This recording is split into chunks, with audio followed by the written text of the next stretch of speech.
Lawatan Prabowo ke Timur Tengah dinilai sukses.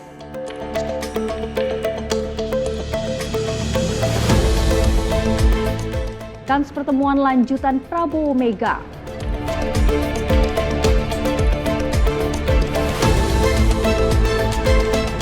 Pelaksanaan Misa Kamis Putih di Gereja Katedral Jakarta.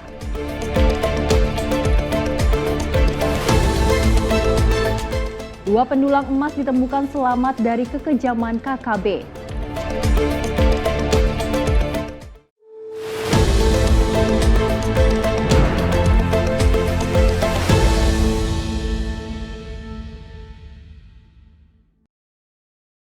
Halo pemirsa, apa kabar? Kami telah merangkum sejumlah informasi menarik tentunya dalam sepekan terakhir dalam program Sinpos Sepekan bersama saya Luis Ayu dan inilah Sinpos Sepekan selengkapnya. Dan pemirsa, informasi yang pertama, usai melaksanakan lawatan ke 5 negara Timur Tengah, Presiden Prabowo Subianto tiba di tanah air melalui Bandara Lanut Halim Perdana Kusuma Jakarta pada Selasa pagi. Ketibaan Presiden Prabowo disambut langsung oleh Wakil Presiden Gibran Rakabuming Raka hingga Menteri Koordinator Bidang Politik dan Keamanan Budi Gunawan. Usai melakukan kunjungan ke beberapa negara Timur Tengah, Presiden Prabowo Subianto tiba di tanah air melalui Bandara Lanut Halim Perdana Kusuma Jakarta pada Selasa pagi. Ketibaan Presiden Prabowo disambut langsung oleh Wakil Presiden Gibran Rakabuming Raka, Menteri Koordinator Bidang Politik dan Keamanan Budi Gunawan, Menteri Sekretaris Negara Prasetyo Hadi, Panglima TNI Jenderal Agus Subianto, Kapolri Jenderal Listio Sigit Prabowo. Adapun sebelumnya Presiden Prabowo Subianto melakukan lawatannya ke 5 negara Timur Tengah untuk berkonsultasi dan berdiskusi dengan para pemimpin negara. Pembahasan Presiden Prabowo dengan para pemimpin negara tersebut terkait peningkatan hubungan kerjasama kedua negara dan kondisi geopolitik serta ekonomi global. Tidak hanya itu saja, pemimpin negara ini juga telah melakukan tanda tangan beberapa dokumen kerjasama yang meliputi sejumlah bidang, mulai dari peningkatan kerjasama strategis, politik, keamanan, kebudayaan, pertanian, pendidikan, dan keamanan. Adapun 5 negara itu yakni Persatuan Emirat Arab, Republik Turki, Republik Arab Mesir, Qatar, dan Kerajaan Yordania Hashimiyah. Dari Jakarta, Fahrizal, Sinpo TV melaporkan. Menteri Koordinator Bidang Politik dan Keamanan Budi Gunawan mengungkapkan bahwa lawatan Presiden Prabowo ke 5 negara Timur Tengah ini berjalan dengan sukses. Budi juga mengatakan salah satunya yakni berhasil membawa investor dari negara Uni Emirat Arab Qatar sebesar 2 miliar dolar Amerika Serikat ke BPI Danantara. Kunjungan Presiden Prabowo Subianto ke 5 negara Timur Tengah dinilai berjalan lancar dan sukses. Hal ini dinilai seperti penyambutan hangat dari Presiden Turki Recep Tayyip Erdogan yang sekaligus mendapatkan kesempatan berpidato resmi di Parlemen Turki. Bahkan Presiden Prabowo juga sukses membawa hasil kerjasama dan investasi dari Uni Emirat Arab Qatar sebesar 2 miliar dolar Amerika Serikat untuk BPI Danantara. Satu pidato beliau di depan Parlemen Turki, dijemput Presiden Turki Erdogan langsung di bandara, kemudian di Yordania disopiri oleh Raja Abdullah begitu. Termasuk investasi dari Qatar 2 miliar dolar untuk Danantara. Dari Uni Emirat Arab juga akan memasukkan investasi kita.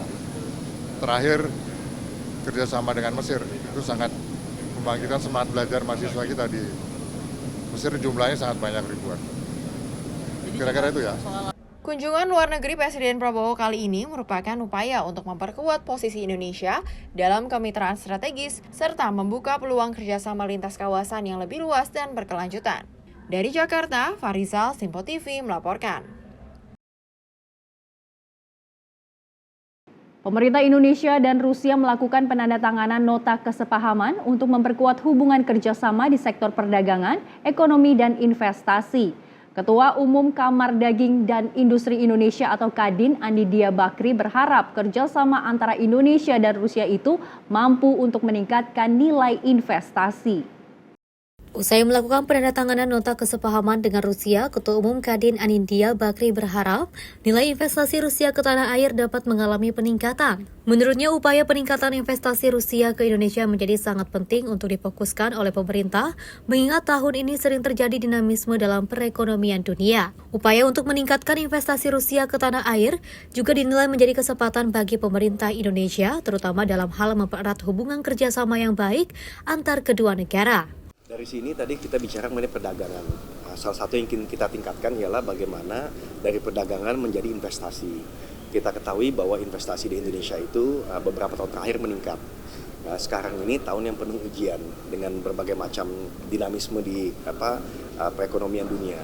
Nah, sehingga kalau kita bisa meningkatkan perdagangan dan bersamaan kita juga bisa meningkatkan investasi di Indonesia, ini sangat besar. Rusia juga menyampaikan minatnya untuk membuka penerbangan langsung dari Moskow ke Indonesia guna memperluas konektivitas antar negara. Selain itu, kedua pihak turut membahas sistem pembayaran yang lebih efisien bagi wisatawan Rusia yang berkunjung ke Indonesia. Dari Jakarta, Sri Dewi Andayani, Mutia Angkiani, Simpo TV melaporkan. Indonesia dan Rusia telah menyelesaikan pertemuan sidang komisi bersama ke-13 tentang perdagangan ekonomi dan kerjasama teknis di kantor Kementerian Koordinator Bidang Perekonomian Jakarta. Ketua Kamar Dagang dan Industri Indonesia, Anindya Bakri mengatakan, pertemuan tersebut dalam hal berdiskusi mengenai mitra perdagangan khususnya di bidang minyak dan gas.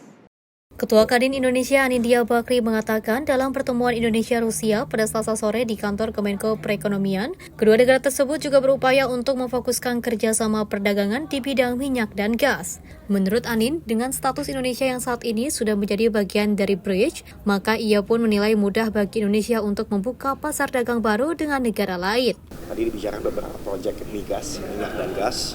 Tadi kebetulan saya duduk di sebelah Direktur Utama Pertamina, Pak Simon. Saya lihat juga upaya mereka untuk fokus di bidang migas ini di Indonesia karena mereka memang sangat besar ya, terutama di gas ya, dan minyak juga tentunya. Jadi saya lihat ya ini merupakan suatu momen yang bagus ya, kita sekarang yang paling bagus dalam era seperti ini ialah seperti ini, terus mencari alternatif market, apalagi alternatif market yang satu sudah punya sejarah panjang dengan kita dan kita masih punya room untuk bisa menyeimbangkan perdagangan. Pertemuan Indonesia dengan Rusia itu juga diharapkan dapat menghasilkan jalur perdagangan baru dan menarik investasi Rusia untuk masuk ke Indonesia. Dari Jakarta, Sri Dewi Andayani, Mutia Angkiani, Simpo TV melaporkan. Kita beralih ke informasi selanjutnya, pemirsa. Menjelang Hari Buruh Internasional, pemerintah telah menyiapkan sejumlah hunian rumah bagi kaum buruh di tanah air. Ada berbagai kriteria untuk para buruh agar memiliki hunian rumah dari pemerintah ini. Penyaluran hunian rumah bagi para buruh siap dilakukan pada tanggal 1 Mei mendatang. Pemilihan waktu ini sehubung dengan momentum May Day yang biasanya terjadi setiap tahun. Untuk itu, Menteri Perumahan dan Kawasan Permukiman Marwara Sirait menerangkan, kuota sebanyak 100 kunci rumah akan diserahkan bagi kaum buruh yang memenuhi standar kriteria. Ara menegaskan pemberian hunian rumah bagi kaum buruh ini selaras dengan perintah Presiden Prabowo usai lawatan ke Qatar. Adapun kriteria tersebut antara lain belum memiliki rumah pribadi maupun tidak mendapatkan subsidi apapun dari pemerintah, memiliki penghasilan bulanan maksimal 8 juta rupiah, serta aktif sebagai peserta BPJS. Buruh nanti mulai per tanggal 1 kita serahkan kunci, 100 kunci rumah subsidi buat buruh di 1 Mei, May Day. Jadi Pak Prabowo sudah perintahkan saya 2 hari lalu untuk mempersiapkan 100 kunci memulai untuk buruh pekerja di Indonesia. Tujuan program ini untuk memberikan rumah layak huni dan berkualitas bagi buruh, dan menghargai, melindungi dan mengembangkan aset bangsa.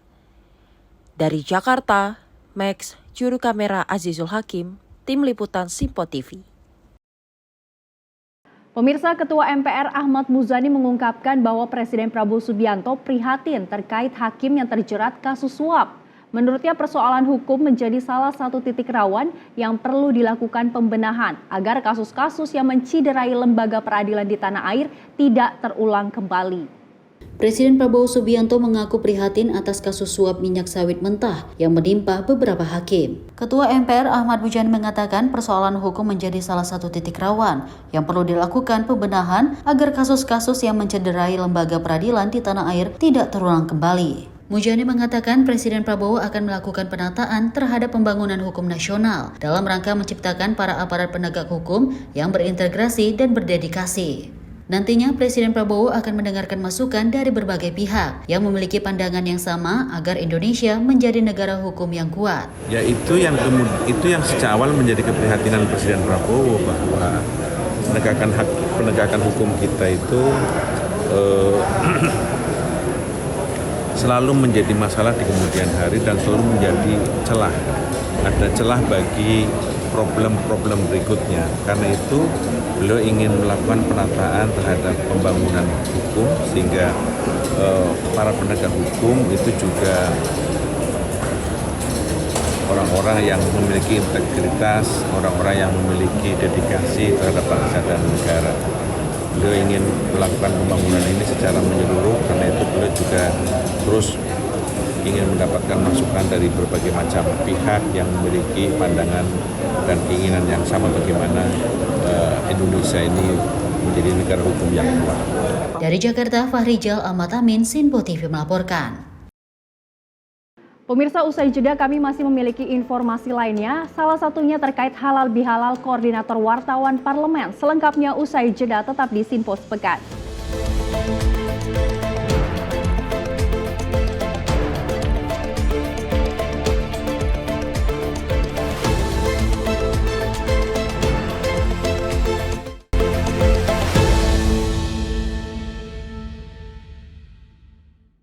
Pemirsa, Sinpo TV kembali hadir menemani Anda dengan berbagai informasi yang telah kami rangkum dalam sepekan. Sajian lengkap informasi sepekan kami hadirkan untuk Anda.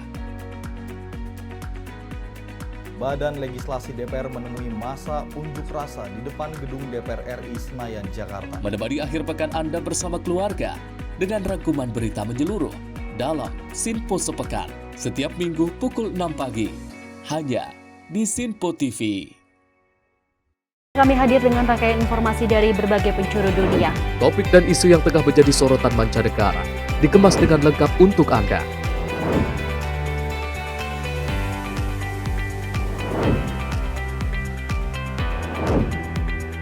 Peristiwa penting yang terjadi dari berbagai belahan dunia kini hadir dalam Sinpo Dunia setiap Senin hingga Jumat pukul 7:30 malam hanya di Sinpo TV.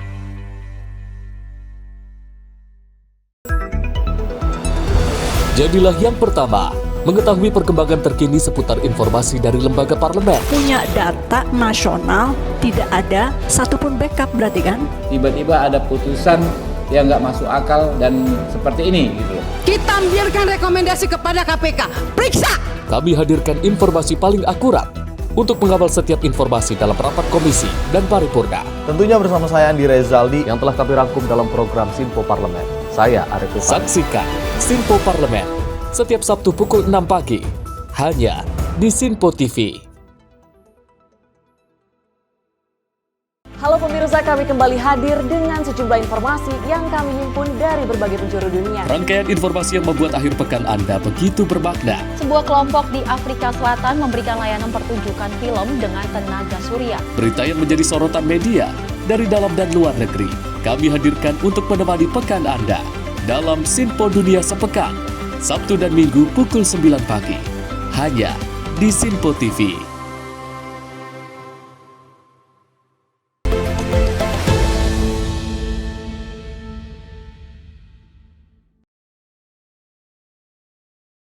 Terima kasih pemirsa, Anda masih bersama kami di Sinpo Sepekan bersama saya Luis Ayu dan informasi kami lanjutkan.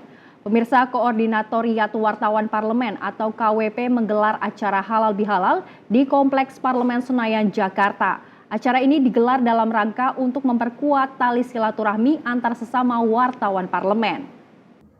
Koordinatoriat Wartawan Parlemen atau KWP menggelar acara halal bihalal di Kompleks Parlemen Senayan, Jakarta dengan tema yang bertajuk mempererat silaturahmi dan menjalin keakraban di Kompleks Parlemen Senayan, Jakarta. Acara ini digelar dalam rangka untuk memperkuat tali silaturahmi antar sesama wartawan parlemen. Dalam sambutan anggota Komisi 6 DPR RI, Fernando Hagganinduto menyatakan pentingnya menjaga hubungan yang erat antara anggota DPR dengan wartawan. Menurutnya, tanpa adanya pemberitaan dari wartawan, pekerjaan dari anggota DPR tidak akan sampai ke masyarakat. Saya datang ke sini, saya ingin bersilaturahmi dengan seluruh wartawan. Saya datang ke sini, saya berkenalan, saya ingin dekat dengan wartawan. Karena kenapa? Karena menurut saya kerja seorang anggota DPR RI itu tidak akan ada gunanya kalau tidak diberitakan oleh wartawan. Oleh karena itu tadi Pak Indra sudah mengatakan, betul Pak, memang kami perlu wartawan. Kami harus dekat dengan wartawan. Kami harus benar-benar memberikan apa yang kinerja kita itu diberitakan kepada wartawan. Oleh karena itu, begitu Mas Dufer kemarin undang saya untuk datang di halal, saya langsung Mas, insya Allah saya datang. Insya Allah 10.30 saya datang.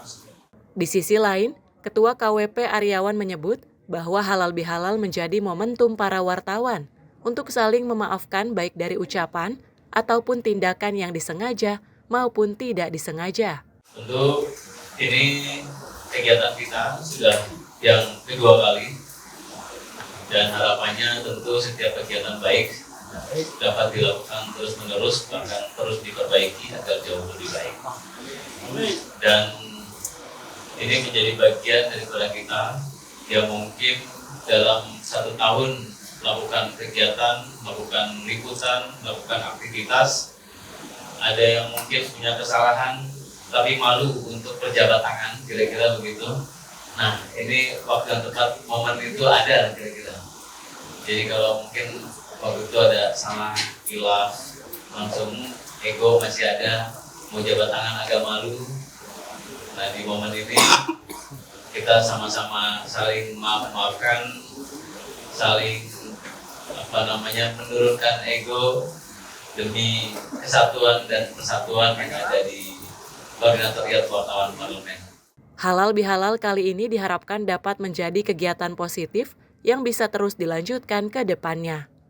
Dari Jakarta, Fahrizal Konita Putri, Sinpo TV melaporkan. Pemerintah menggelar rapat perdana Satuan Tugas Pelaksanaan Instruksi Presiden atau Impres nomor 9 tahun 2025 tentang percepatan pembentukan koperasi desa Kelurahan Merah Putih. Menteri Koordinator Bidang Pangan atau Menko Pangan Zulkifli Hasan menargetkan kelembagaan koperasi desa Merah Putih ini bisa sepenuhnya rampung pada Juli 2025. Zulhas membahas lanjutan sosialisasi Instruksi Presiden nomor 9 tahun 2025 tentang pembentukan koperasi desa Kelurahan Merah Putih bersama para pemangku kepentingan terkait, yakni Kementerian Koordinator Bidang Pangan, Kementerian Desa dan Pembangunan Daerah Tertinggal, Kementerian Koperasi, Kementerian Kesehatan, Kementerian Dalam Negeri, dan Kementerian Kelautan dan Perikanan. Satuan tugas tersebut menyosialisasikan rencana penerapan Impres nomor 9 tahun 2025 dengan 180.000 lebih perangkat desa secara daring. Menko Bidang Pangan Zulkifli Hasan mengungkapkan, rapat Satgas dengan ratusan kepala daerah akan dikebut dalam 4 hari ke depan. Lebih jauh, kementerian terkait mengembangkan program yang berkenaan dengan koperasi desa untuk mempercepat pelaksanaannya. Menko Bidang Pangan Zulkifli Hasan menyebut, anggaran sebanyak 3 hingga 5 miliar rupiah akan digelontorkan pemerintah untuk program ini. Lebih rinci, kucuran dana tersebut menggunakan APBN dan APBD. Saudara, ini kelanjutan maraton kita memang mulai setelah ada Impres 9 2025 percepatan pembangunan Kopdes dan Koperasi Kelurahan Merah Putih. Kita maraton ini selama 2 hari tambah 4 hari jadi 6 hari. Terus menerus agar percepatan pembentukan Kopdes Merah Putih ini bisa selesai secepat-cepatnya, saudara-saudara. Nanti kita bagi 4 zona itu nanti langsung ketemu kepala desa untuk mendiskusikan percepatan pembentukan, pembiayaan, dan lain-lain. Dan target kita memang 6 bulan ini sudah terbentuk. Klinik sudah ada 54.000 pustu. Pustu itu pembantu puskesmas. Tinggal kita integrasikan. Sudah ada 170.000 koperasi, ada yang aktif, ada yang tidak aktif. Apakah nanti yang ini yang dipakai atau bikin baru? Ada juga BUMDes yang sudah maju, ada juga yang belum maju. Itu nanti akan dipercepat melalui musyawarah desa khusus. Jadi memang ini pekerjaan besar, karena itu kita perlu maraton agar dalam 1 tahun paling enggak sudah terbentuk menjadi bisa operasi. Meski begitu, dirinya optimistis Koperasi Desa Merah Putih ini akan terbentuk dalam 2 bulan ke depan dan diresmikan pada Juli mendatang. Hal ini mengikuti arahan Presiden Prabowo Subianto untuk membangun kekuatan ekonomi desa. Terlebih dirinya memastikan akan memangkas panjangnya rangkaian pasok seperti rentenir dan tengkulak yang memberatkan nelayan dan petani. Tim redaksi Sinpo TV melaporkan. Informasi selanjutnya, pemirsa, Sekjen Partai Gerindra Ahmad Muzani angkat bicara mengenai kans pertemuan lanjutan antara Presiden Prabowo Subianto dengan Ketua Umum PDI Perjuangan Megawati Soekarno Putri. Muzani juga mengatakan jika rencana tersebut terjadi merupakan hal yang baik untuk kehidupan bangsa Indonesia. Presiden Prabowo Subianto dengan Ketua Umum PDI Perjuangan sekaligus Presiden kelima Megawati Soekarno Putri dikabarkan akan ada pertemuan lanjutan. Kabar pertemuan lanjutan ini dilontarkan langsung oleh Ketua DPP PDI Perjuangan Puan Maharani. Merespon hal itu, Sekjen Partai Gerindra Ahmad Muzani mengatakan jika pertemuan lanjutan terjadi maka merupakan sebuah hal yang baik untuk kehidupan bangsa. Saya belum tahu apa tentang pertemuan lanjutan antara Pak Presiden Prabowo dengan Ibu Megawati. Saya tidak mengikuti tentang pembicaraan kedua hal tersebut dari kedua beliau. Tapi saya kira jika nanti terjadi itu adalah sesuatu yang baik karena bagaimanapun juga pertemuan di antara dua pemimpin saya kira baik bagi kehidupan bangsa kita. Pertemuan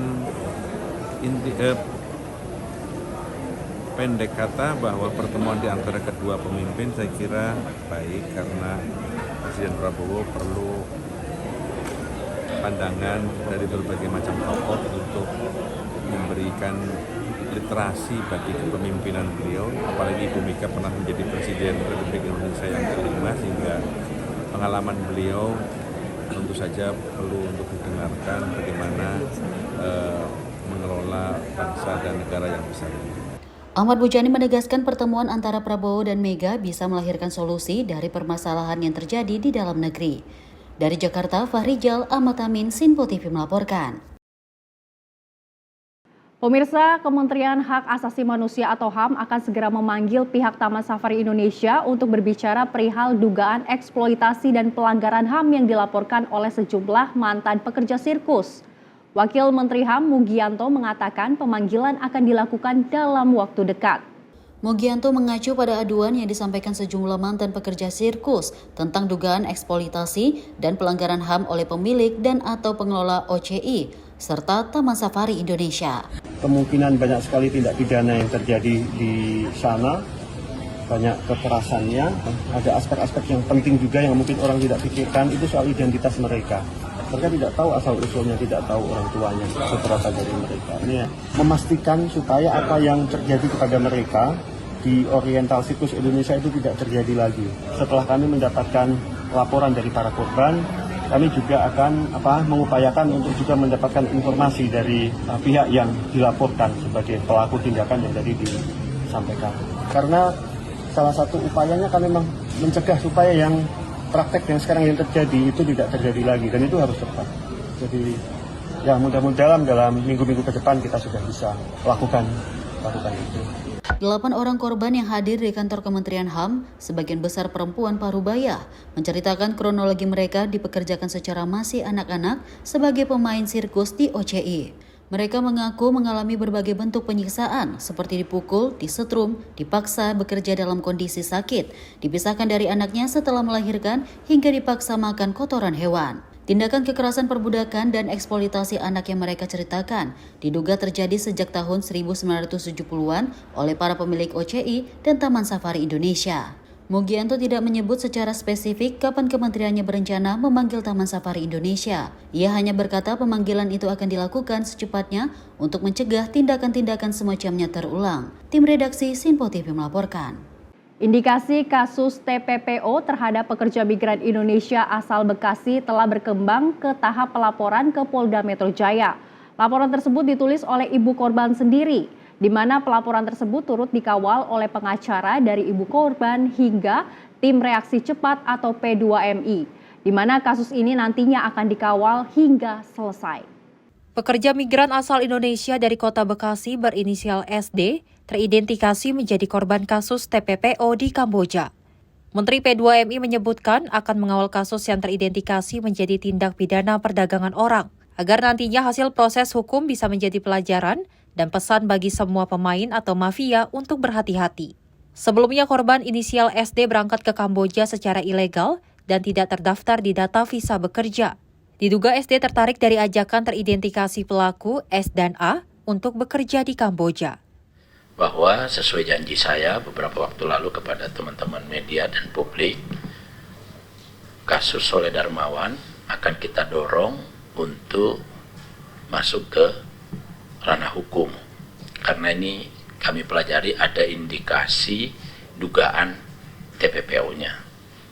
Dan alhamdulillah tadi Ibu Diana, ibu korban, beserta hari ini beserta pengacaranya Pak Joni dan tim kami dari BP3MI Jawa Barat, tim reaksi cepat kami, ikut mendampingi Ibu Diana untuk melaporkan dugaan TPPO ke Polda Metro Jaya.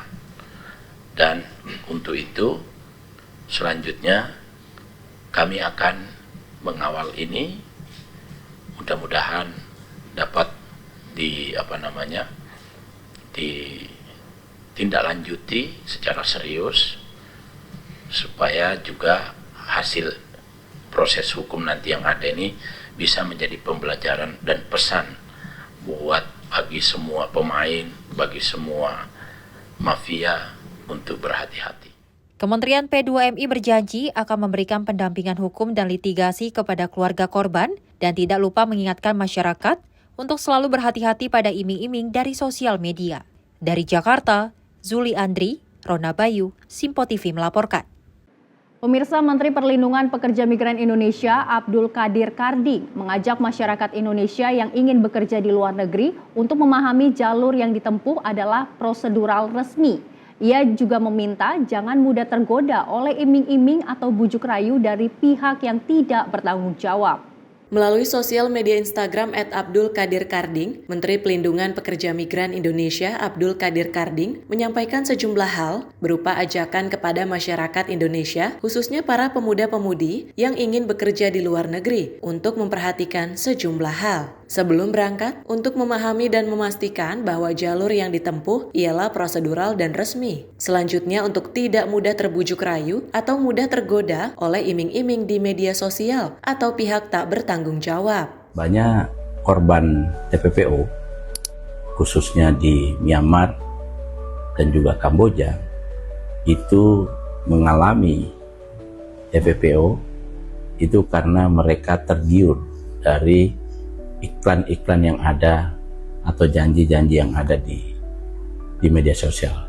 Tolong itu diverifikasi terlebih dahulu, dicek kebenarannya. Jika menemukan hal yang mencurigakan, untuk segera melaporkan ke BP3MI setempat atau hotline Kementerian P2MI. Lebih lanjut, Menteri Karding mengungkapkan bahwa memang Kementerian P2MI menginginkan lebih banyak masyarakat Indonesia sukses bekerja di luar negeri. Namun ia menekankan bahwa yang lebih penting ialah memberikan pelindungan kepada para pekerja. Ia pun mengajak seluruh pihak terkait untuk bekerja sama dan berkolaborasi agar kejadian yang terjadi di Myanmar dan Kamboja tidak kembali terjadi. Tim redaksi Sinpo TV melaporkan. Pemirsa, pelaksanaan misa Kamis Putih di Gereja Katedral Jakarta. Informasi selengkapnya usai jeda, tetap di Sinpo Sepekan.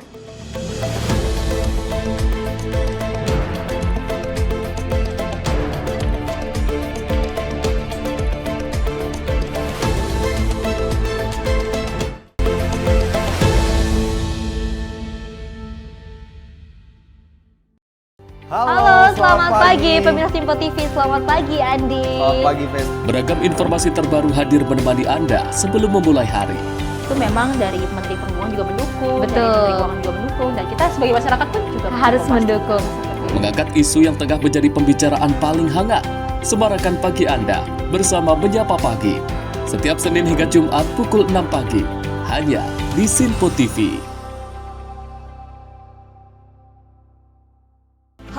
kami kembali hadir dengan sejumlah informasi yang kami himpun dari berbagai penjuru dunia. Rangkaian informasi yang membuat akhir pekan Anda begitu bermakna. Sebuah kelompok di Afrika Selatan memberikan layanan pertunjukan film dengan tenaga surya. Berita yang menjadi sorotan media dari dalam dan luar negeri, kami hadirkan untuk menemani pekan Anda dalam Sinpo Dunia Sepekan, Sabtu dan Minggu pukul 9 pagi, hanya di Sinpo TV. Halo, selamat malam pemirsa. Senang sekali rasanya kami mengisi ruang informasi Anda. Akhiri aktivitas Anda dengan rangkuman perkembangan peristiwa yang terjadi sepanjang hari. Sebelumnya kita saksikan ada sekitar 3.000 tamu undangan, sementara di Ibu Kota Nusantara ini ada sekitar 2.000 tamu undangan. Rangkaian informasi nasional dan mancanegara dirangkum sebagai penutup hari dalam Menyapa Malam. Setiap Senin hingga Jumat pukul 8 malam, hanya di Sinpo TV. Kami hadir dengan rangkaian informasi dari berbagai penjuru dunia. Topik dan isu yang tengah menjadi sorotan mancanegara dikemas dengan lengkap untuk Anda.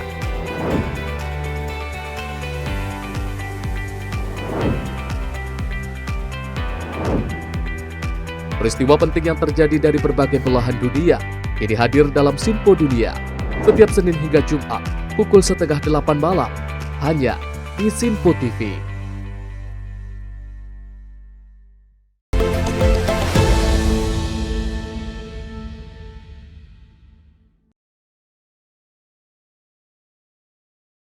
Anda masih bersama kami di Sinpo Sepekan bersama saya Luis Ayu. Informasi kita lanjutkan. Menjelang perayaan Jumat Agung, umat Katolik di kawasan Jabodetabek melaksanakan Misa Kamis Putih di Gereja Katedral Jakarta. Adapun misa ini dilaksanakan secara hybrid, yakni luring dan juga daring. Untuk mengetahui bagaimana pelaksanaan Misa Kamis Putih di Gereja Katedral, berikut laporan dari tim liputan Sinpo TV Max Munte dan juru kamera Azizul Hakim. Ya pemirsa, pelaksanaan ibadah dari Kamis Putih ataupun Misa Kamis Putih yang berlangsung di Gereja Katedral Jakarta, tepatnya di Provinsi DKI Jakarta ini berlangsung secara hikmat, di mana tadi kami memantau dari seluruh prosesi pelaksanaan Misa Kamis Putih di Gereja Katedral ini itu tadi dimulai pada pukul 4 petang waktu Indonesia bagian Barat. Nah, hal yang menjadi menarik di mana pada Kamis Putih ini itu berlangsung dalam beberapa sesi, di mana tadi kami melihat ada sesi 4 sore yang tepatnya pada hari ini, kemudian juga ada nanti pukul 6:30 sore, kemudian juga nanti ada di pukul 9 malam. Nah, untuk pelaksanaan dari Misa Kamis Putih ini, hal yang menjadi menarik adalah bagian inti dari pelaksanaan ataupun hal yang menjadi hikmat pada pelaksanaan Misa Kamis Putih bagi umat Katolik ini adalah adanya pembasuhan kepada 12 orang, di mana ini menjadi representase Tuhan Yesus dan juga ke-12 muridnya pada hari sebelum ia disalibkan pada Jumat Agung tepatnya memang.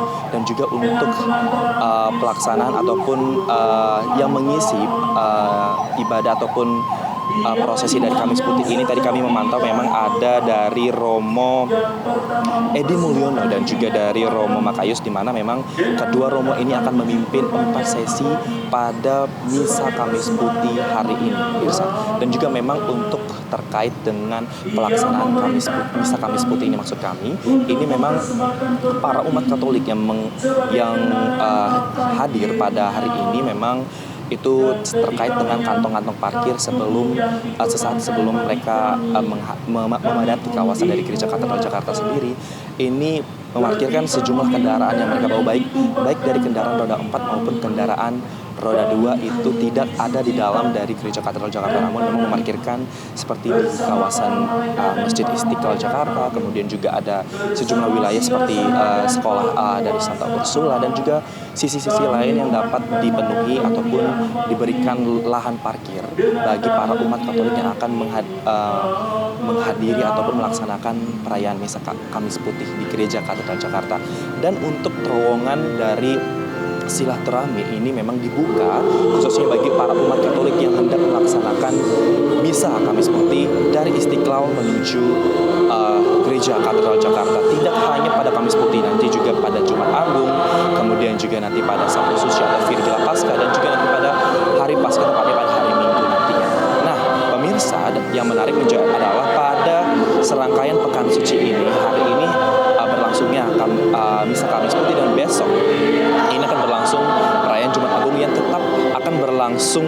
Ada 4 sesi, di mana sesi pertama tepatnya pada pagi hari pukul 8:30 waktu Indonesia bagian Barat akan adanya sesi ataupun momentum jalan salib yang diadakan ataupun yang dilaksanakan oleh para generasi muda yang ada dari Gereja Katedral Jakarta sendiri. Dan untuk terkait dengan kuota dari para umat Katolik yang menghadiri misa, tidak hanya Misa Kamis Putih ini, juga nanti memang diprediksi akan mencapai hampir 1000-an lebih orang yang akan melakukan prosesi momentum Misa Kamis Putih, Jumat Agung, Sabtu Suci, dan juga terkait dengan Hari Paskah sendiri. Dan memang untuk terkait dengan pembicara atau romo-romo yang hadir untuk memberikan firman ataupun ibadah itu memang nanti dijadwalkan ada 2 hingga 3 romo setiap sesinya. Demikian laporan dari Gereja Katedral Jakarta. Next juru kamera Ajijul Hakim, tim liputan Sinpo TV. Pemirsa, puluhan mahasiswa dan mahasiswi Universitas Jakarta Barat berkumpul di halaman Universitas Tarumanegara Grogol, Petamburan, Jakarta Barat pada Kamis malam. Berkumpulnya para mahasiswa dan mahasiswi ini untuk melakukan napak tilas dengan berjalan kaki dalam rangka memperingati Paskah ke Gereja Katedral Jakarta Pusat. Puluhan mahasiswa dan mahasiswi umat Katolik dari berbagai universitas se-Jakarta Barat pada Kamis malam berkumpul di halaman Universitas Tarumanegara, Grogol, Petamburan, Jakarta Barat. Para mahasiswa dan mahasiswi ini akan melakukan perjalanan dengan berjalan kaki dari Universitas Tarumanegara menuju Gereja Katedral Jakarta Pusat. Perjalanan akan ditempuh kurang lebih sejauh 20 km. Perjalanan ini merupakan napak tilas serta bentuk penyerahan diri dalam rangka memperingati Paskah atau kebangkitan Yesus Kristus. Kami mau merenungkan kisah sengsara Yesus setelah para mahasiswa Katolik ini mengikuti perayaan Kamis Putih di masing-masing gereja, di paroki di mana mereka berada, atau di kampus, ada di Tarumanegara, ada di Binus, di Markisan. Nah, setelah itu kami berkumpul pada malam hari ini melanjutkan permenungan tersebut sambil merenungkan juga Yesus yang menderita sampai menyerahkan diri besok pada peristiwa Jumat Agung itu. Jadi tempat di mana akan mulai ada yang dari selatan, dari timur, dari tengah, dari Atma Jaya, dan dari barat. Kami semua akan mengarah ke paroki katedral. Kami harus tiba di sana sebelum pukul 6 pagi, bertemu dengan Bapak Uskup Agung Ignatius Kardinal Suharyo, dan kami akan mendapatkan berkat dari beliau. Di lain hal, salah satu peserta asal Universitas Bunda Mulia Serpong mengaku antusias mengikuti kegiatan napak tilas ini. Obat-obatan dan P3K merupakan perlengkapan yang sudah dipersiapkan sebelum mengikuti kegiatan ini. Apa aja yang dibawa di persiapannya? Paling kayak obat-obat P3K gitu sih yang dibutuhin, jadi kayak obat mah gitu-gitu. Kesannya apa ikut napak tilas ini? Seru sih, terus juga kayaknya nemu teman-teman baru tadi, jadinya lumayan menarik ya, caranya seru juga. Nantinya saat di katedral, para peserta napak tilas ini akan berkumpul dari 4 unit lainnya, timur, utara, selatan, dan berpusat di katedral untuk meminta berkat dari Uskup Agung Indonesia, Ignatius Kardinal Suharyo Harjo Atmojo. Tim kontributor Sinpo TV melaporkan. Pemirsa, pemerintah menegaskan komitmennya untuk mengajukan kembali rancangan undang-undang tentang perampasan aset. Menteri Hukum Supratman Andi Aktas menyatakan pemerintah siap melakukan komunikasi politik dengan DPR untuk mendorong RUU ini masuk dalam prioritas prolegnas. Menteri Hukum Supratman Andi Aktas menjelaskan pemerintah sebelumnya sudah pernah mengajukan RUU perampasan aset ke DPR RI. Namun, Supratman menyebutkan bahwa proses pembahasan masih terkendala dinamika politik di parlemen. Menurut Supratman, pemerintah saat ini sedang membangun komunikasi intensif dengan seluruh kekuatan politik, termasuk partai-partai di DPR untuk mendapatkan titik temu terkait RUU yang dinilai penting oleh publik. Kalau materi Undang-Undang Perampasan Aset dari sisi pemerintah, itu kan dulu sudah pernah diajukan. Jadi teman-teman boleh mengakses itu, saya yakin pasti ada ya. Jadi menyangkut soal pertanyaan substansi tadi. Karena RUU-nya sudah pernah diserahkan ke DPR kan. Nah, cuman kan seperti yang selalu saya sampaikan kemarin bahwa ini menyangkut soal politik. ya.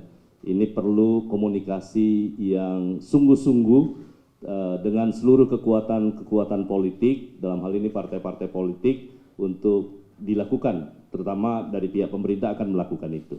Dan pada waktunya, seperti harapan seluruh masyarakat Indonesia dan juga teman-teman pers, saya yakin ini akan segera mungkin kita ajukan dalam revisi prolegnas yang akan datang. Supratman mengaku optimis RUU perampasan aset dapat segera diajukan kembali dan dibahas bersama DPR untuk mendorong penegakan hukum yang lebih tegas dan transparan. Dari Jakarta, Jihan Nabila, Rona Bayu, Sinpo TV melaporkan.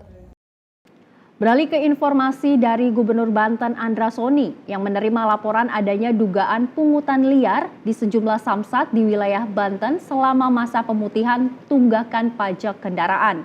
Dia juga meminta Inspektorat Provinsi Banten khususnya untuk turun tangan untuk menangani laporan tersebut. Menurut Andra, kinerja petugas samsat kini diawasi langsung masyarakat melalui media sosial dan pemberitaan media massa. Andra tidak menyebutkan secara spesifik lokasi samsat yang diduga terdapat praktik pungli. Namun ia menyampaikan berdasarkan laporan yang masuk, pungli terjadi di lebih dari 1 kantor samsat. Ia pun mewanti-wanti aparatur sipil negara terkait pungli. ASN Pemprov Banten yang terbukti melakukan pungli akan ditindak tegas. Kami banyak mendapatkan keluhan dari masyarakat terkait dengan antrian, terkait dengan proses cek fisik kendaraan, karena memang program pemutihan ini rata-rata motor lama ya, rata-rata kendaraan lama sehingga perlu dicek fisik karena harus diregistrasi dan dipastikan pemiliknya sah. Dan ini memang memakan waktu. Nah, oleh karena itu kehadiran saya ke sini salah satunya untuk memastikan bahwa kepala samsatnya punya inovasi, ya inovasi untuk mengurai antrian, kemudian juga memberikan pelayanan prima kepada masyarakat. Nah, saya meminta kepada masyarakat bahwa memang lonjakan pengunjung ke kantor samsat itu meningkat luar biasa. Jadi mohon untuk bisa dimaklumi, namun keluhan-keluhannya silakan disampaikan agar kita bisa perbaiki. Waktu kita masih sampai tanggal 30 Juni, manfaatkan kesempatan ini karena tidak ada lagi kebijakan seperti ini. Andra memastikan Kepala dan Sekretaris Bapenda Provinsi Banten turut mengawasi pelaksanaan program pemutihan tersebut. Ia juga berkomitmen menindaklanjuti setiap keluhan masyarakat. Tim redaksi Simpo TV melaporkan. Pemirsa, beralih ke informasi selanjutnya, momen Katy Perry yang menyelesaikan perjalanan antariksa bersama kru wanita Blue Origin viral di media sosial. Kru Blue Origin NS-31 yang seluruhnya terdiri dari wanita berhasil menembus atmosfer bumi selama 11 menit mencapai ketinggian lebih dari 100 km. Katy Perry baru saja menjadi salah satu dari 6 wanita yang melakukan perjalanan antariksa. Setelah sukses kembali ke bumi, ia langsung menginjakan kaki dengan penuh kebahagiaan. Dalam video yang viral, Katy terlihat mencium tanah dan bernyanyi sebagai ekspresi rasa senangnya. Ia berangkat bersama kru Blue Origin NS-31 yang semuanya wanita pada Senin 14 April 2025 dari Texas. Penyanyi tersebut terbang menggunakan roket New Shepard milik Blue Origin bersama Gayle King, Kerianne Flynn, Aisha Bowe, Amanda Nguyen, dan Lauren Sanchez. Mereka menembus atmosfer bumi selama 11 menit mencapai ketinggian lebih dari 100 km. Meski singkat, perjalanan itu sangat berkesan bagi Katy yang tampak lega dan penuh kegembiraan saat keluar dari wahana antariksa. Ini juga menandai penerbangan manusia ke-11 untuk program New Shepard milik Blue Origin. Sesaat setelah mendarat, Katy terlihat memegang bunga daisy dan mengangkatnya ke langit, lalu mencium tanah. Gestur tersebut ternyata diperuntukkan bagi putrinya, Daisy Dove Bloom. Ia mengungkapkan bahwa momen tersebut sangat berarti baginya sebagai bentuk rasa syukur dan penghormatan atas pencapaiannya, serta sebagai ungkapan kegembiraan bisa kembali bersama anaknya. Tim redaksi Sinpo TV melaporkan. Pemirsa, usai jeda kami masih memiliki sejumlah informasi terkait peristiwa dan juga kriminal. Salah satunya adalah 2 pendulang emas yang ditemukan selamat dari kekejaman KKB. Selengkapnya usai jeda, tetap di Sinpo Sepekan.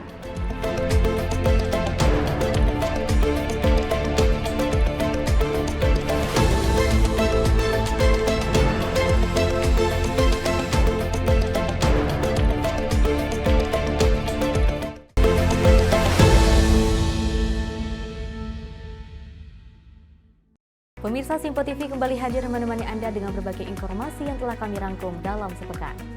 Sajian lengkap informasi sepekan kami hadirkan untuk Anda. Badan Legislasi DPR menemui masa unjuk rasa di depan gedung DPR RI Senayan, Jakarta. Menemani akhir pekan Anda bersama keluarga dengan rangkuman berita menyeluruh dalam Sinpo Sepekan setiap minggu pukul 6 pagi hanya di Sinpo TV.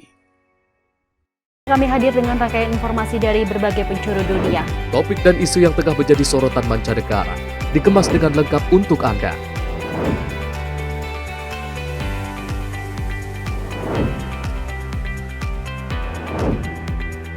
Peristiwa penting yang terjadi dari berbagai belahan dunia kini hadir dalam Sinpo Dunia setiap Senin hingga Jumat pukul 7:30 malam hanya di Sinpo TV.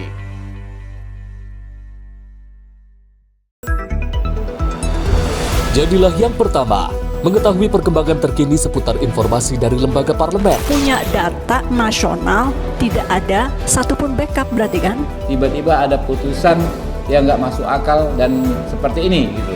Kita biarkan rekomendasi kepada KPK, periksa!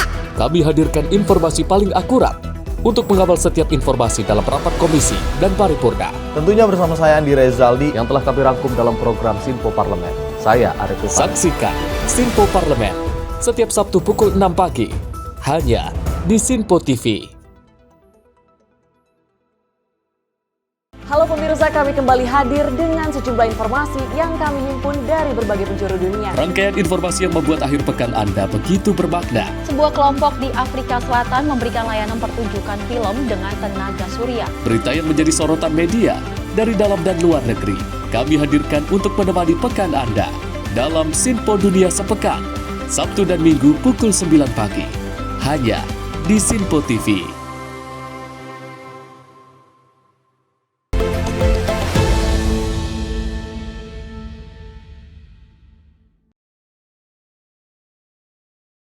Terima kasih pemirsa, Anda masih bersama kami di Sinpo Sepekan. Informasi kami lanjutkan.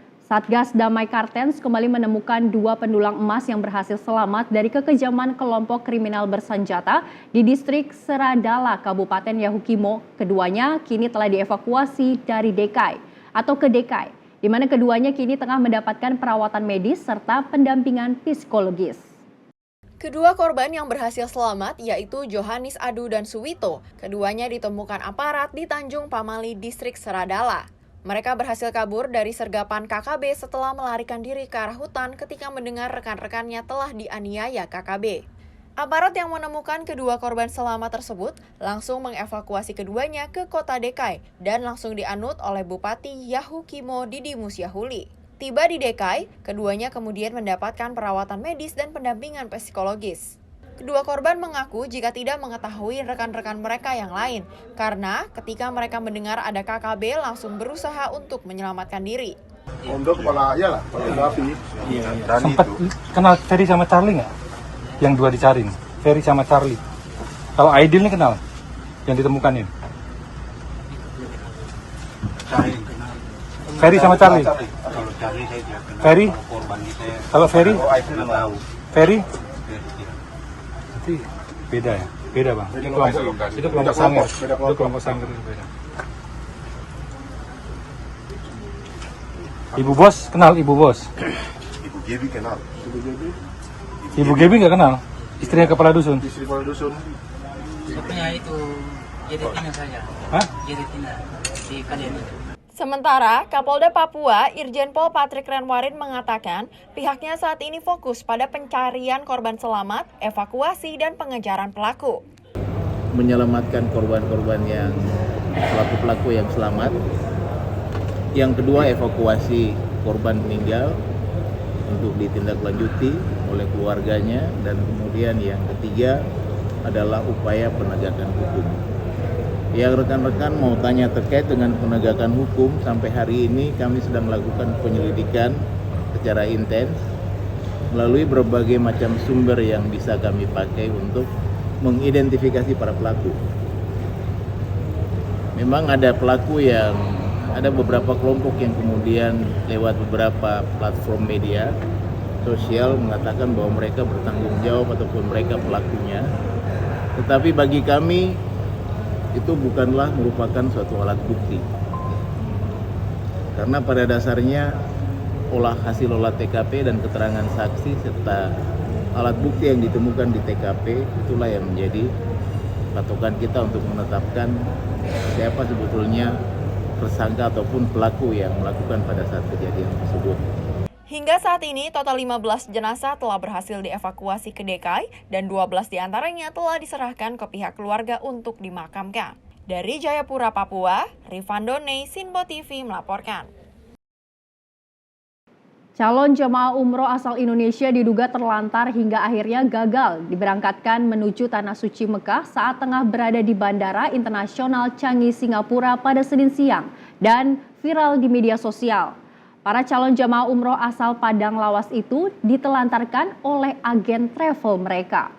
Dalam video yang sempat viral di sejumlah media sosial ini menyebutkan, jika para calon jemaah umroh asal Padang Lawas, Sumatera Utara ini ditelantarkan oleh agen travel mereka bernama Karunia Jannah Firdaus saat tengah berada di Bandara Internasional Changi, Singapura. Di mana para calon jemaah umroh ini awalnya berangkat dari Bandara Internasional Kuala Namu, Sumatera Utara menuju Bandara Internasional Changi, Singapura untuk transit sebelum akhirnya kembali terbang menuju Riyadh, Arab Saudi. Namun saat berada di Singapura, mereka tertahan tidak dapat melanjutkan penerbangan menuju Arab Saudi lantaran ada beberapa persyaratan yang belum selesai. Salah satunya yaitu belum adanya utusan dari pihak travel yang menjemput para calon jemaah umroh ini saat tiba di Bandara Internasional Riyadh. Akibat hal ini, tiket pesawat yang sebelumnya sudah di-booking pun akhirnya hangus lantaran melebihi waktu yang ada. Sehingga inilah yang mengakibatkan 35 orang para calon jemaah umroh asal Padang Lawas ini gagal berangkat menuju Arab Saudi dan sempat mengalami keterlantaran beberapa waktu di Bandara Internasional Changi. Saat ini, para calon jemaah umroh sudah kembali ke kampung halamannya di Padang Lawas, Sumatera Utara.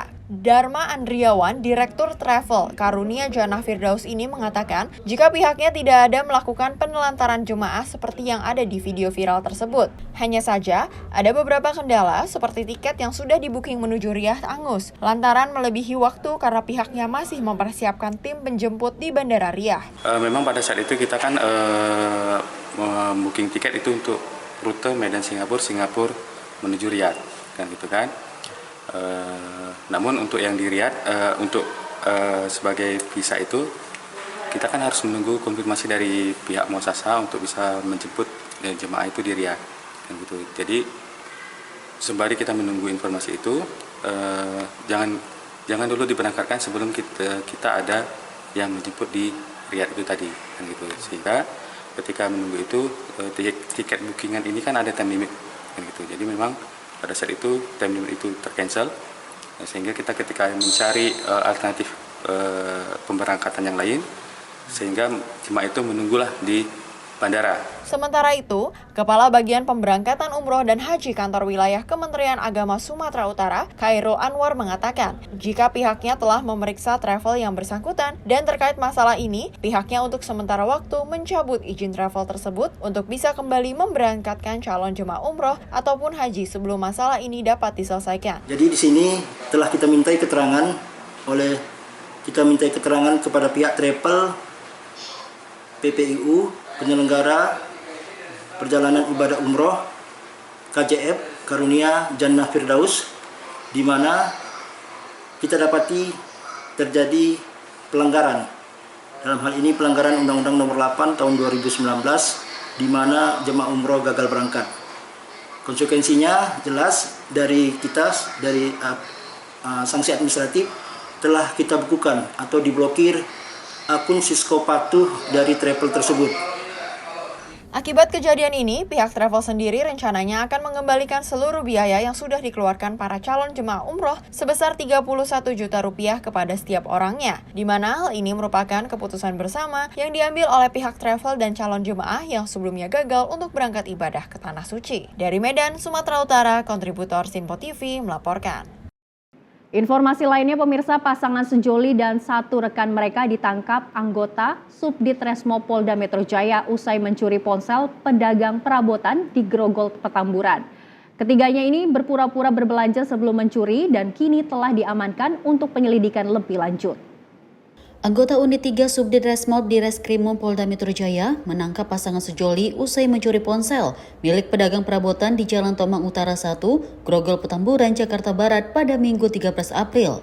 Kedua pelaku yakni TK 31 tahun yang berperan sebagai eksekutor dan SH 34 tahun sebagai joki. Melakukan aksinya dengan berpura-pura berbelanja sebelum akhirnya mencuri ponsel saat korban lengah. Dari bukti rekaman CCTV terlihat modus yang digunakan cukup klasik. Para pelaku berpura-pura menjadi pembeli. Ketika korban lengah, ponsel pun digasak. Selain pasangan tersebut, polisi juga menangkap rekan mereka berinisial NS 38 tahun yang diketahui pernah melakukan aksi serupa bersama kedua pelaku di wilayah yang sama. Katanya kamu ambil handphone, akun siapa? Kurang tahu. Penangkapan terhadap ketiganya dipimpin oleh Panit 3 Subdit Resmob AKP Fani Atar dan dilakukan pada Senin dini hari. TK ditangkap di rumahnya di Grogol Petamburan, sementara SH dan NS diamankan di kawasan Kampung Boncos, Palmerah, Jakarta Barat. Di mana TKP kejadian yaitu berada di toko perabotan dengan modus dia pura-pura membeli barang-barang perabotan berupa karpet. Setelah itu ketika penjualnya lengah, dia mencuri handphone yang ada di TKP. Untuk TKP-nya saat ini ada 2 TKP yang sama-sama berada di Grogol Petamburan. Gitu. Jadi kita amankan tiga-tiganya, di mana dari 3 pelaku yang kita amankan ada 2 TKP yang berbeda, di mana TK berada di TKP Grogol Petamburan dan juga NS dan SH juga bersama-sama dengan TK melakukan pencurian dengan modus yang sama di daerah Grogol Petamburan juga. Untuk saat ini terduga pelaku kami laksanakan pemeriksaan di Unit 3 Subdit Resmob Polda Metro Jaya. Jadi kami ingatkan kembali kepada para masyarakat, kepada para penjual, toko-toko perabotan, selalu waspada terhadap para pembeli. Kita tidak tahu ke depan nanti para pembeli itu mempunyai niat dan motif apa, namun tetap jaga barang-barang pribadi masing-masing supaya tidak ada juga kesempatan untuk orang berpikiran untuk mengambil barang-barang. Saat ini ketiga pelaku telah dibawa ke kantor Unit 3 Subdit Resmob di Reskrimum Polda Metro Jaya untuk proses penyelidikan lebih lanjut. Polisi masih mendalami kemungkinan keterlibatan mereka dalam kasus serupa di lokasi lainnya. Tim redaksi Sinpo TV melaporkan. Kepolisian Polres Metro Jakarta Selatan menangkap pelaku pemalsuan bukti pembayaran di Pondok Indah Mall yang viral di media sosial. Pelaku mengakui perbuatannya dan melakukan ganti rugi atas kasus tersebut diselesaikan secara kekeluargaan tanpa melanjutkan proses hukum. Kepolisian Polres Metro Jakarta Selatan telah mengantongi rekaman CCTV untuk memburu identitas pelaku pemalsuan bukti pembayaran di Pondok Indah Mall, Jakarta Selatan. Peristiwa tersebut viral setelah video seorang wanita yang diduga memalsukan bukti pembayaran tersebar di media sosial. Dalam video itu, seorang wanita terlihat mengedit bukti pembayaran melalui ponselnya. Setelah melakukan transaksi belanja dengan total di atas 2 juta rupiah. Menurut keterangan dari Satreskrim Polres Metro Jakarta Selatan, kejadian tersebut terjadi pada Jumat 11 April di Pondok Indah Mall 2, Pondok Pinang, Kebayoran Lama. Pihak kepolisian telah memeriksa rekaman CCTV dan meminta keterangan dari beberapa saksi terkait kejadian ini. Dalam waktu kurang dari 24 jam, pihak kepolisian akhirnya melakukan pemanggilan terhadap terduga pelaku. Wanita yang terekam dalam video tersebut sudah dipanggil dan mengakui kesalahannya di kantor kepolisian. Setelah penyelidikan, pelaku yang telah dipanggil akhirnya mengakui perbuatannya dan melakukan ganti rugi sebagai bentuk pelunasan atas tindakannya. Ya, Assalamualaikum warahmatullahi wabarakatuh. Saya selaku penipuan di Dr. Jenagara Hakim 2 mengucapkan permohonan maaf sebesar-besarnya kepada toko Jenahara dan terima kasih sebanyak-banyaknya kepada manajemen toko. Terima kasih banyak atas kebesaran hatinya, juga kepada kasir yang saya rugikan yang sudah memberikan keringanan untuk saya melakukan ganti rugi penipuan tersebut. Dan saya berterima kasih kepada kantor Polres Metro Jakarta Selatan yang sudah bisa memediasikan kami antara saya, korban dan juga pelapor, sehingga saya bisa mengganti rugi dan juga saya bisa pulang dengan keluarga dengan nyaman. Sekali lagi terima kasih untuk semuanya dan permohonan maaf sebesar-besarnya dari saya, Esa Nur Aliyah. Wassalamualaikum warahmatullahi wabarakatuh. Di toko Jenahara Pondok Indah mengatakan untuk perkara ini kita selesaikan secara kekeluargaan pelunasan dari pembelian yang kemarin sudah dilakukan dan sudah ditransfer ke rekening Toko Jenahara. Kami dari Toko Jenahara mengucapkan terima kasih kepada Polres Jakarta Selatan untuk menangani kasus ini yang dimana kurang dari 1 hari atau 24 jam dan kasus ini sudah bisa diselesaikan. Berdasarkan keterangan dari pihak pelapor atau pemilik toko, kasus ini kemudian diselesaikan melalui mediasi antara korban dan pelaku. Kedua belah pihak sepakat untuk menyelesaikan perkara ini secara kekeluargaan tanpa melanjutkan proses hukum lebih lanjut. Tim redaksi Sinpo TV melaporkan. Pemirsa, peristiwa tak terduga terjadi saat pesawat Garuda Indonesia GA288 mendarat di Bandara Raja Haji Fisabilillah, Tanjung Pinang. Terlihat kerusakan terjadi pada roda pesawat saat pendaratan. Beruntung seluruh pesawat berhasil dievakuasi dengan selamat. Kejadian mengejutkan terjadi pada Rabu pagi saat pesawat Garuda Indonesia dengan nomor penerbangan GA288 mendarat di Bandara Raja Haji Fisabilillah, Tanjung Pinang, Kepulauan Riau. Dalam video yang beredar, dari rekaman seorang penumpang yang berada di dalam pesawat, terlihat roda pesawat terlepas saat proses pendaratan yang berlangsung normal pada pukul 8:35 waktu Indonesia bagian Barat. Pesawat yang berangkat dari Jakarta ini membawa 161 penumpang, terdiri dari 8 penumpang kelas bisnis dan 153 penumpang kelas ekonomi, dan semua penumpang dan kru dinyatakan selamat. Atas kejadian tersebut, pihak bandara segera melakukan evakuasi pesawat dari runway ke apron pada pukul 8:40 waktu Indonesia bagian Barat. PGS EGM Bandara Raja Haji Fisabilillah, Zaini Ahmad menjelaskan bahwa pihak bandara bersama Garuda Indonesia langsung melakukan investigasi terhadap insiden tersebut. Garuda Indonesia segera mengirimkan suku cadang dari Batam untuk mengganti roda yang mengalami kerusakan. Zaini juga memastikan bahwa meskipun insiden tersebut terjadi, seluruh penumpang dan awak pesawat dalam kondisi aman. Selain itu, Tumpal Perwakilan Garuda Indonesia mengungkapkan bahwa komponen ban yang bermasalah sudah diganti dengan suku cadang baru sesuai standar kelayakan operasi. Pihak otoritas penerbangan juga telah merekomendasikan pelaksanaan asesmen internal untuk menyelidiki lebih lanjut penyebab insiden tersebut. Tumpal menegaskan bahwa hasil evaluasi akan dilaporkan secara aktif kepada pihak berwenang. Tim redaksi Sinpo TV melaporkan. Informasi lainnya, pemirsa, Polda Metro Jaya mengungkap penyebab kemacetan parah di ruas tol Wiyoto Wiono yang disebabkan oleh aktivitas bongkar muat kontainer serentak di Pelabuhan Tanjung Priok, Jakarta Utara. Pihaknya akhirnya melakukan upaya untuk mengurai kepadatan lalu lintas dengan membuka jalur di dalam tol. Akses menuju Pelabuhan Tanjung Priok, Jakarta Utara lumpuh alias macet parah sejak Rabu malam hingga Kamis 17 April 2025. Polisi pun membuka sodetan di dalam tol untuk mengurai kemacetan. Kemacetan yang terjadi disebabkan oleh lonjakan truk yang masuk secara bersamaan ke area pelabuhan akibat aktivitas bongkar muat serentak. Kondisi ini menyebabkan buffer zone pelabuhan tidak mampu menampung antrian truk sehingga kemacetan meluas hingga ke jalan tol. Sebagai langkah darurat, Ditlantas Polda Metro Jaya melakukan rekayasa lalu lintas dengan membuka sodetan di dalam tol untuk mengalihkan kendaraan kecil. Harapannya Tanjung Priok yang macet parah dapat terurai.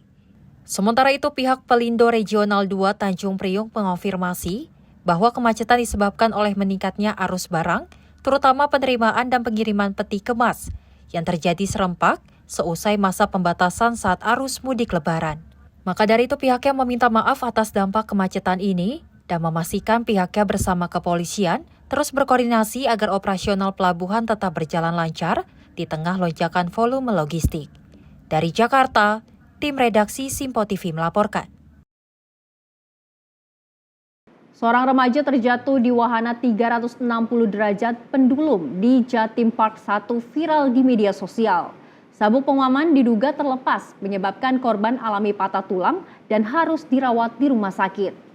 Peristiwa tak terduga terjadi di Jatim Park 1, Kota Batu, Jawa Timur, saat seorang remaja berinisial RDP 14 tahun terjatuh dari wahana permainan 360 derajat pendulum. Kejadian ini terekam dalam sebuah video yang beredar luas di media sosial. Insiden tersebut terjadi pada Selasa 8 April sekitar pukul 16.05 waktu Indonesia Barat dan diduga disebabkan oleh sabuk pengaman yang tiba-tiba terlepas saat wahana beroperasi. Setelah insiden terjadi, operator wahana segera menghentikan permainan dan memberikan penanganan awal dengan membawa korban ke klinik terdekat. Tak lama kemudian, korban dirujuk ke rumah sakit untuk perawatan lebih lanjut. Berdasarkan keterangan dari pihak kepolisian, korban mengalami patah tulang kaki serta cedera pada tangan. Pihak wahana mengklaim bahwa sebelum permainan dimulai, sabuk pengaman milik korban telah dipastikan terkunci oleh operator. Sementara itu, perwakilan dari keluarga korban telah melaporkan kejadian ini kepada pihak kepolisian untuk diproses sesuai hukum yang berlaku. Tim redaksi Sinpo TV melaporkan. Dan pemirsa, informasi tadi sekaligus menutup perjumpaan kita pada edisi kali ini. Tetap saksikan terus Sinpo Sepekan hanya di Sinpo TV. Saya Luis Ayu, pemirsa mewakili kerabat kerja yang bertugas pamit. Terima kasih atas kebersamaan Anda. Sampai jumpa.